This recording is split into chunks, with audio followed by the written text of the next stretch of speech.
Luchando por la justicia. Tu asesor legal en radio. Soluciones legales para el día a día. De los especialistas a tus oídos. Luchando por la justicia. Luchando por la justicia. Hola, ¿qué tal, amigas y amigos de Luchando por la Justicia? Esperando que se encuentren muy bien y que tengan un excelente viernes. Asimismo, de un extraordinario 2023, pues estamos en el segundo viernes de este inicio de año. Y bueno, saludándolos, y quiero compartirles que hoy vamos a platicar un tema que siempre ha estado ahí pendiente, pero pocas veces nos los han explicado, que es derecho a la salud y sobre todo el acceso al expediente clínico, porque constantemente estamos inmersos en cuestiones también de salud, pero el derecho también nos acompaña en estos escenarios. ¿Y qué es el acceso a este expediente clínico? ¿Realmente tenemos derecho de acceso a este o no? ¿O qué lineamientos o requisitos debemos tener para acceder? Para este tema tan interesante tenemos a una súper invitada, quien es Yasmín Robles Cortés. Ella es jueza, asimismo es abogada por la Universidad Autónoma de Tamaulipas, cuenta también con una maestría en Derecho Constitucional por la misma institución académica, tiene una amplia experiencia jurisdiccional de más de 17 años dentro del Poder Judicial de la Federación, como secretaria de Tribunales Colegiados de Circuito en materia administrativa, en materia de telecomunicaciones, radiodifusión y competencia económica. Actualmente es jueza de distrito en materia del trabajo en la Ciudad de México. Querida Yasmín, bienvenida a Luchando por la Justicia del IMER Radio. Hola Jessica, ¿cómo estás? Un gusto estar aquí acompañándote, un gusto estar con tu audiencia y bueno, aquí tratando de aportar un poquito de ideas de este tema tan importante para todos nosotros. Creo que para la comunidad en general, para la sociedad es algo que debemos tener presente y pues bueno, esta idea de platicar un poco acerca de esto, te agradezco de antemano esta oportunidad de compartir estas breves ideas, ¿no? Muchas gracias, Jazz. Y bueno, platícanos, ¿qué es el derecho a la salud? ¿Qué debemos entender por este contexto que parece que es muy amplio, pero que va encaminado también con este acceso a nuestro expediente clínico? Mira, Jessica, creo que lo más importante es partir de nuestra Constitución. El artículo 4 de nuestra Constitución establece el derecho que todos los ciudadanos tenemos, que todas las personas tenemos a la protección de la salud.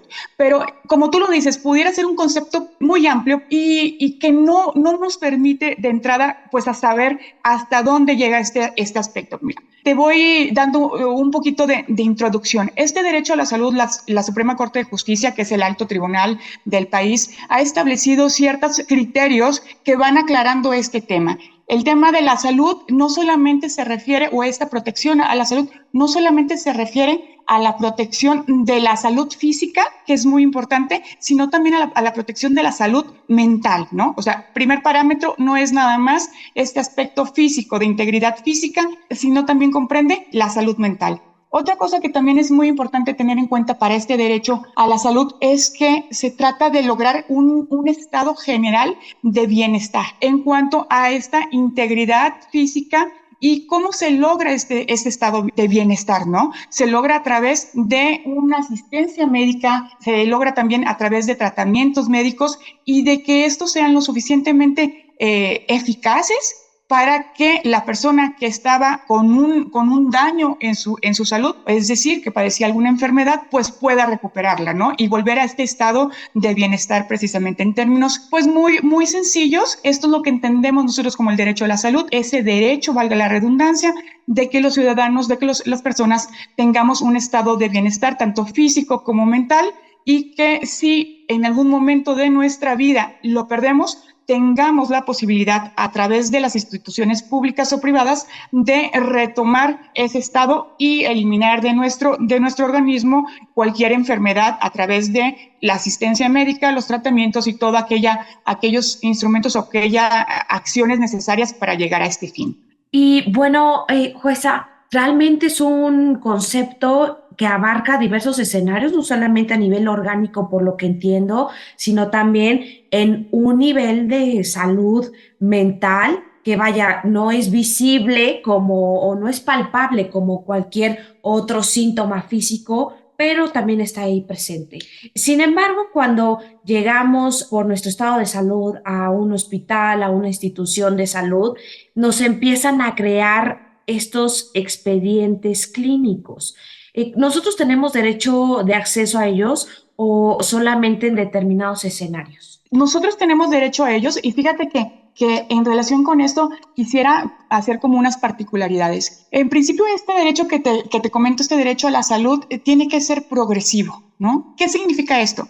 Significa que cuando ya alcanza el Estado a través de sus instituciones, nos otorga a nosotros los ciudadanos un nivel específico. Por ejemplo, si en un cuadro básico de medicamentos, ese cuadro básico ya no lo puede disminuir, ¿no? Siempre tiene que irse incrementando en beneficio de la sociedad, obviamente. También en la cuestión de políticas públicas parece lo mismo. Es decir, si se establece un tipo de instituciones, un tipo de seguro social, todo este tipo de prestaciones también se deben ir incrementando. El expediente clínico es un instrumento que permite también ejecutar todo este tipo de acciones para poder concretizar y proteger y garantizar el derecho a la salud. El expediente clínico es este instrumento que, como bien lo dices tú, se abre en todas las instituciones, ya sean públicas o privadas, que es muy importante tenerlo en cuenta. Esta obligación del expediente clínico no nada más es para instituciones de salud pública, sino para todos los ámbitos privados, porque estamos en el entendido de que un ciudadano, una persona puede acudir a las dos instancias, ¿no? Y fíjate que específicamente el expediente clínico está regulado por una norma oficial mexicana. Esta norma oficial mexicana es la NOM 004 SSA 3/2012 y esta específicamente regula qué es el expediente clínico, cuáles son sus particularidades, para qué nos sirve, de qué consta, qué obligaciones tienen los prestadores de servicios de salud. Específicamente, Jessica, fíjate que un tema muy importante es eso, es a quién le pertenece el expediente clínico, ¿no? Y porque de ahí deriva el tema que tú planteas precisamente, o este interrogante de si nosotros podríamos o no tener acceso a él, ¿no? Entonces, esta norma oficial expresamente dice la titularidad o la propiedad del expediente clínico es de la institución de salud, sea privada o sea pública, lo comento, pero hay una cuestión muy importante que hay que diferenciar entre la propiedad como tal y los datos que constan en ese expediente clínico, ¿sí? Porque en este expediente clínico los datos, como tú bien lo decías, van hacia el paciente, o sea, a cada paciente que acude a una institución de salud se le abre este expediente clínico y ahí se integran los estudios, las valoraciones, todo, por ejemplo, radiografías, todo lo que haya sido necesario para poder hacer un examen y un seguimiento de su estado de salud. Entonces, aquí diferenciamos como tal, la propiedad del expediente clínico es de la institución de salud, pero los datos que están contenidos ahí al ser relacionados con un paciente, ¿sí? Son digamos, vinculados a un derecho de confidencialidad, pero también un derecho de acceso a los mismos. ¿Por qué? Porque el paciente necesita saber qué fue lo que se le diagnosticó, de qué manera, cuál fue el tratamiento, cuáles fueron las cuestiones que se observaron, cuál fue el pronóstico, ¿no? Cuál fue el seguimiento que en algún momento formó parte de toda la racionalización de los médicos, de los enfermeros, de todo el personal de salud, ¿no? Entonces, a mí me parece que es un punto muy importante diferenciar que no por el hecho de que la propiedad del expediente clínico sea de las instituciones de salud, significa que nosotros pacientes o incluso sus familiares directos, en caso de que el paciente por su propio estado de salud no lo pudiera hacer de manera directa, los familiares o sus representantes legales pudieran tener acceso a esta información que consta en el expediente clínico. Jueza, en este punto quisiera preguntarle, si bien usted ya nos explicó que entonces el expediente clínico es propiedad o la titularidad corresponde a la institución de salud, sea pública o privada, lo cierto es que nosotros tenemos derecho de acceso a este expediente porque la información contenida en él es nuestra. Pero entonces, ¿solamente las instituciones de salud pueden exhibirnos este expediente o también nos los pueden entregar? Mira, nosotros cualquier paciente, podríamos tener acceso a este expediente clínico, pero tendríamos que hacer una solicitud, ¿no? Primero tendríamos que acudir a la institución en la que fuimos tratados y presentar esa petición para que nos pudieran expedir. En este ámbito hay que tener presente también que según la norma oficial que te comenté, la obligación de conservar el expediente clínico es de 5 años a partir del último evento que fue tratado, ¿no? Es decir, si tú concluiste tu tratamiento, te dieron de alta, por decirlo en términos coloquiales, te dieron tu alta médica en 2010, ellos tienen la obligación de conservar este expediente clínico 5 años y tú tendrías la oportunidad dentro de estos 5 años de pedir el acceso a este expediente a través de una solicitud expresa. Tendría que ser una solicitud por escrito en el que expresaras claramente esta necesidad de acceder a ello, ¿no? No te van a, digamos, no te van a entregar como tal completo el expediente, o sea, porque al final es propiedad de la institución, pero sí te pueden entregar una copia certificada, una copia o una reproducción digital según la forma en que lo solicites, ¿no? Pero sí esa obligación está palpable por parte de las instituciones porque es precisamente este expediente clínico una forma en la que el paciente podrá ejercer de manera efectiva su derecho a la salud. ¿Por qué te comento esto, Jessica? Porque en el expediente clínico consta todo lo que te evaluaron, todo el seguimiento, todos los tratamientos que te dieron, los pronósticos, como ya lo habíamos platicado. Y entonces, si yo tuviera secuelas de una enfermedad o si en algún momento yo quiero cambiar de institución de salud y determinan que no fue el tratamiento correcto o no saben a veces por la misma circunstancia, todos sabemos que una enfermedad es la mayoría de los casos provoca, además de la afectación física, también una carga emocional y económica para el enfermo, para el paciente y para sus familiares, ¿no? Entonces, esta situación a veces pudiera generar que el mismo paciente o sus familiares dicen, no sé exactamente qué me dijo el médico, no lo tengo presente, no me acuerdo qué tratamiento me dio, y esa información es importante para después acudir a otro médico y que tenga la referencia de qué fue lo que se le recetó, qué se analizó, qué estudios se le hicieron, los antecedentes de los estudios, que es muy importante, por ejemplo, una radiografía, una tomografía, todo ese tipo de cuestiones que es muy importante para decir, bueno, cómo ha evolucionado su estado de salud a través del tiempo, ¿no? Para llegar a un análisis integral y poder buscar esa finalidad de restaurar su estado de salud, ¿no? Entonces, me parece que esto es muy, muy importante tenerlo en cuenta para poder ejercer de manera correcta el acceso a este expediente. No te lo van a dar completamente el que está resguardado en el archivo de la institución de salud, pero sí te pueden facilitar no te darán el original, te darán una copia, ¿no? Y también te podrían facilitar una copia digital del expediente clínico. Qué tema tan más interesante, porque realmente luego tenemos algunos padecimientos, algunas situaciones médicas, llegamos a estas instituciones públicas o privadas de salud y constantemente nos encontramos con diversos escenarios, claro, como el de la reserva de esta información, que como bien nos comentaba, nosotros pensaríamos que nos las deberían de dar completa. Sin embargo, bueno, pues aquí podemos advertir esta leve línea, ¿no? De acceso a la información, que pues igual hasta se podría restringir determinada información de acceso al expediente clínico. Sin embargo, tenemos derecho de acceso a grandes rasgos, al menos a una copia certificada, a un informe general para saber nuestro estado de salud. Pero que ya pues vamos a hacer una breve pausa aquí en Ciudadana 660 del Instituto Mexicano de la Radio. No le cambien y volvemos en breve. Claro que sí. Luchando por la justicia. Para fortalecer tu conocimiento sobre la forma ordenada y digna de vivir en la sociedad actual.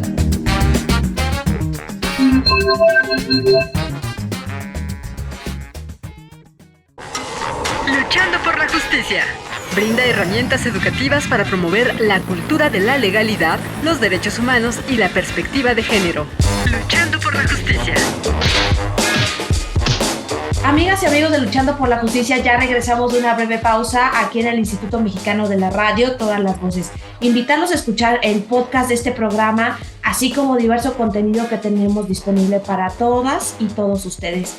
Y como platicábamos en la primera parte de este programa, tenemos como invitada a la jueza Yasmín Robles Cortés. Ella es abogada y cuenta con una maestría en Derecho Constitucional por la Universidad Autónoma de Tamaulipas. Actualmente es jueza de distrito en materia de trabajo en la Ciudad de México. y justamente nos estaba platicando de este derecho de acceso a nuestro expediente clínico. Sin embargo, tenemos dudas, jueza, en este punto de en qué debemos nosotros poner atención, porque bueno, llegamos a prisa, llegamos confundidos y no ponemos atención a las letras chiquitas. Sin embargo, me parece bien importante y bien interesante que usted nos pueda transmitir en qué debemos prestar atención, si hay algunas particularidades generales que deba de tener el expediente clínico para tener este conocimiento general en casos de llegar a una institución de salud pública o privada. Sí, Jessica, fíjate que sí hay cosas muy importantes que debemos tener en cuenta sobre este expediente clínico porque es fundamental para poder realmente nosotros tener los elementos suficientes para ejercer nuestro derecho de salud. Y te platico a grandes rasgos. Fíjate que como nosotros todos que hemos tenido contacto con instituciones de salud, hemos diferenciado cuando es una consulta general que termina siendo un padecimiento muy sencillo, a cuando necesitas una consulta de una especialidad o bien incluso cuando necesitas una cirugía, ¿no? Porque el estado de salud está bastante más conflictuado, ¿no?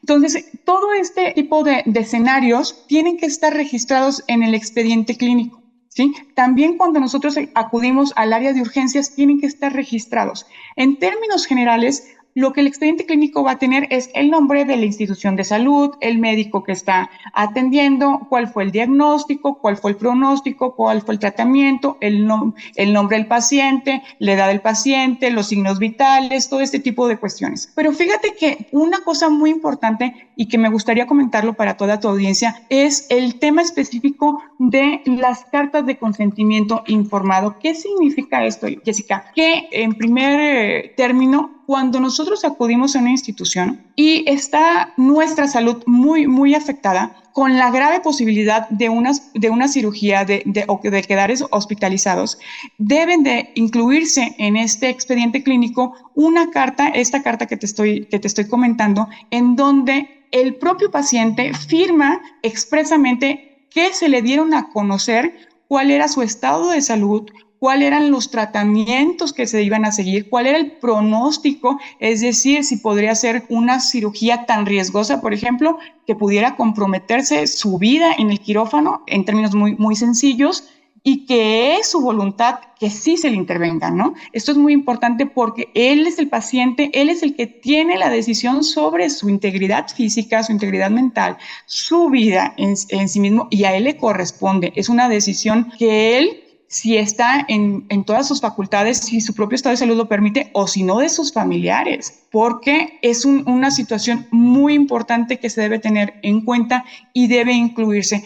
Y me permito comentarte un ejemplo ahora que ha sido todo este contexto tan complicado de la pandemia. Muchas personas lamentablemente tuvieron este contagio del virus y llegaron a ser hospitalizadas, llegaron a estar intubadas, ¿no? Y este procedimiento médico pues es bastante invasivo y puede tener repercusiones a corto, mediano y largo plazo, ¿no? Entonces, esta carta de consentimiento deberá estar incluida y tenemos que nosotros como pacientes o bien como familiares deberá estar incluida en el expediente clínico porque significa que nosotros estamos bien conscientes de cuál es el escenario en el que nos encontramos al que pudiéramos dirigirnos y las consecuencias de ese escenario, ¿no? Si esta carta de consentimiento no existiera, ¿no? Pudiera generarse una responsabilidad y tenemos que también tener en cuenta que este tipo de obligaciones sobre el llenado del expediente clínico no solamente es para los médicos, Jessica,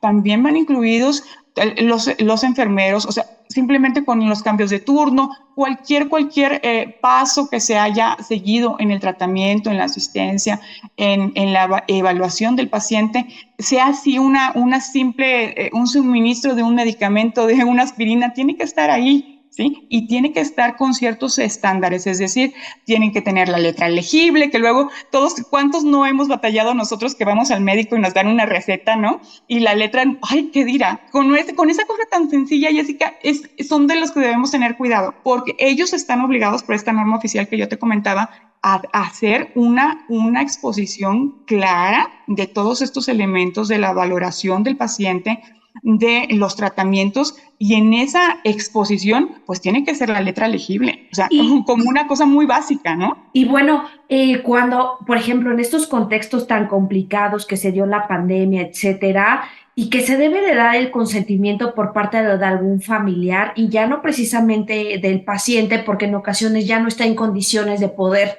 dar este consentimiento, cuando hay una premura, alguna situación así, ¿existe o alguna justificación que pudieran dar estas instituciones de salud? Es decir, que pudieran excusar su deber y su cumplimiento de manera ordenada y legal para poder eximir este consentimiento que nosotros debemos de externar, esa pregunta, este documento tan importante, ¿o hay alguna forma en que ellos pudieran esquivar esta obligación? Sería un caso excepcional, Jessica, porque de inicio tendría que estar el paciente de manera inconsciente, ¿no? O sea, lo importante es que en este primer contacto el paciente esté en un estado consciente, que entienda los alcances de la explicación médica que se le va a dar y las consecuencias, como lo hemos estado platicando, porque de ahí deriva ese conocimiento y esa conciencia plena, deriva la decisión del paciente de si me intervengan quirúrgicamente o no lo hagan, ¿no? Y si este paciente no está en condiciones y tampoco pudiera estar acompañado de su representante legal o de sus familiares directos, pues bueno, ahí no pueden los médicos obligarse a lo imposible, ¿no? O sea, podría ser un caso excepcional en los cuales existe esa justificación, pero esa justificación tiene que estar documentada, ¿sí? O sea, es decir, no, el paciente acude en estado inconsciente, no es acompañado por persona alguna, no se firma, no se llena la carta de consentimiento porque no están las condiciones por el propio estado de salud, y obviamente esa justificación a la par de la valoración, en donde la valoración clínica como tal justifica la omisión, ¿no? Pero son casos excepcionales. La regla es, el documento tiene que estar integrado al expediente clínico si el paciente está en uso de sus facultades, o bien, si no lo está, si sus familiares directos lo acompañaron, o bien su representante legal. Qué tema tan más importante y que tenemos que tener todos presentes, porque, bueno, el tema de salud es un tema bien complicado, es un tema en el cual todos debemos involucrarnos, estar inmersos, sobre todo, por ejemplo, con estas particularidades de brindar y otorgar un consentimiento de manera expresa, que el expediente esté integrado de manera completa, clara, transparente, que nosotros tenemos derecho de acceso al expediente, que nos debe tener una copia, ya sea simple o algún otro medio, incluso hasta digital, pero tenemos que tener acceso a nuestro expediente clínico, a que esté completo, a que esté integrado de manera adecuada y de manera clara y sencilla también, porque generalmente nosotros no tenemos conocimientos técnicos también de materias médicas. Entonces, qué tema tan más importante como es el derecho a la salud, pero también el derecho de acceso a nuestro expediente clínico y el consentimiento que tenemos que dar de manera expresa. Pero querida jueza, se nos está acabando el tiempo aquí en la radio del IMER y quisiera pedirle que nos dé qué conclusión le gustaría transmitirle a la audiencia. A mí me gustaría que tuviéramos como sociedad un poco de conciencia de que tenemos derecho a acceder a toda esta información que forma parte de nuestro historial médico, porque solamente con esta información podremos ejercer, en algún caso de que nuestra salud esté comprometida, las acciones necesarias, sean acciones legales, sean acciones médicas, sea darle continuidad en otra institución pública. Entonces, con esa conciencia, nosotros podremos ejercer y solicitar a través de los medios legales correspondientes que las instituciones nos den la información, ¿no? Y también tener muy en cuenta que este expediente clínico también tiene otras manifestaciones más allá de lo individual. En lo social tiene muchos impactos, porque la suma de los expedientes clínicos, por ejemplo, el hecho de que esté asentado cuál es el tratamiento para la diabetes, si resultó efectivo o no, la suma de toda esa información, de todos los expedientes clínicos, por ejemplo, de las personas que padecen una enfermedad específica, da la información suficiente de estadísticas, genera datos que podrían, o que más bien dan el contexto necesario para que se instrumente una política pública en materia de salud, para que se amplíe un cuadro básico de información. Entonces, el expediente clínico tiene manifestaciones muy importantes tanto en el ámbito individual como en el ámbito social. Y creo que nosotros como pacientes tenemos que estar conscientes de este impacto, ¿no?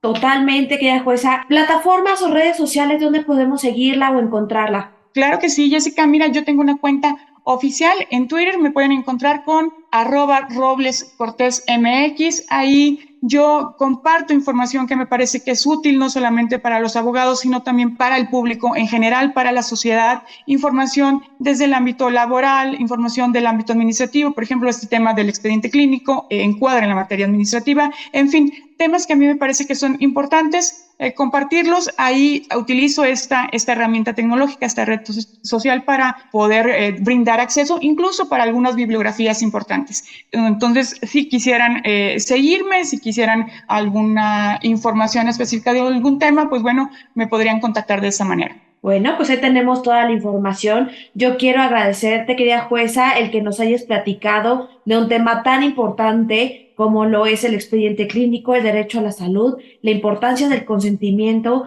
y, como bien recalcabas al final, que estas implicaciones no solamente atañen a un tema en lo particular, es decir, a nuestra propia salud, también implican en cuestiones generales que repercuten a todas y todos quienes somos usuarios de los servicios de salud pública o privadas, y que ello puede generar la creación de políticas públicas más innovadoras, más transparentes y de mejor calidad y de mejor servicio para todas y todos los mexicanos. Yo soy Jessica Torres y nos escuchamos el próximo viernes a través de Ciudadana 660, todas las voces.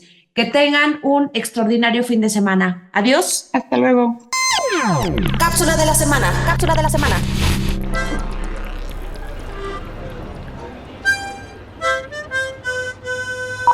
Un 20 de enero de 1913 murió José Guadalupe Posada, originario de Aguascalientes. De joven asistió a la Academia de Dibujo e ingresó como aprendiz de litógrafo en el taller del maestro José Trinidad Pedrosa, uno de los mejores de la República, donde realizó sus primeras litografías. Fue pintor y caricaturista, famoso por sus litografías con escenas de muerte, estampas populares y caricaturas sociales. En 1871, en El Jicote, aparecieron sus primeras obras. Es considerado un precursor del movimiento nacionalista de las artes plásticas. Una de sus principales obras, y la más famosa, es La Catrina, de 1912, pues a través de sus calaveras retrató la esencia de los pesares y alegrías del pueblo, que vivía grandes diferencias sociales durante el porfiriato.